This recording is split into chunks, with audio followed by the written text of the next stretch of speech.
సుబ్బరాజు గారు మన ఊరి కోసం ప్రజల కోసం వారెంతో కష్టపడ్డారు.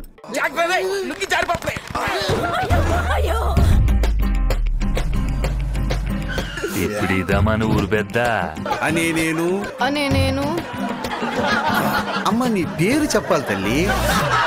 ఆ ముగ్గురు మీ నాన్న తాతయ్యలు ఉన్నప్పుడు కూడా సాయం చేశారు. ఏంటి మీ సమస్య? ఎక్కువ తక్కువ లేని నిన్న మన శ్మశానంలో తిరుగుతుంటే నాకు విషయం తెలిసిందండి.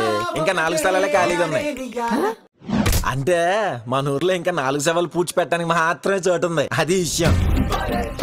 నాకైతే అసలు ఏమీ తెలీదు. మీ దగ్గర ఐడియా ఏమైనా ఉందా?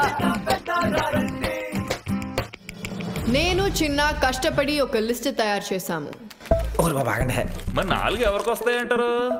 ఉప్పు కప్పు రమ్ము నొక్క పోలిక నుండు చూడ చూడ రుచుల జోడ వేరు. అనవసరంగా మొదలు తక్కువ చేసి మాట్లాడుతున్నారు.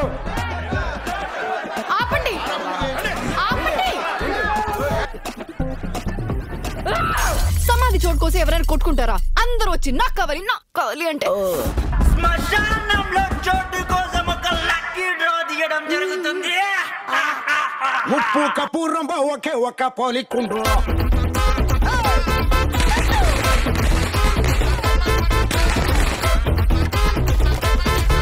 పోయారండి మొత్తం నలుగురు. ఇప్పుడు పడుకున్నావేంటే? ఆడదాన్ని ఊరి పెద్ద చేస్తే ఇలాగే ఉంటుంది.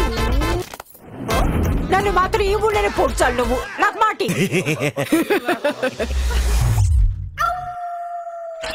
దయచేసి ఎవరు చావద్దని మనవి.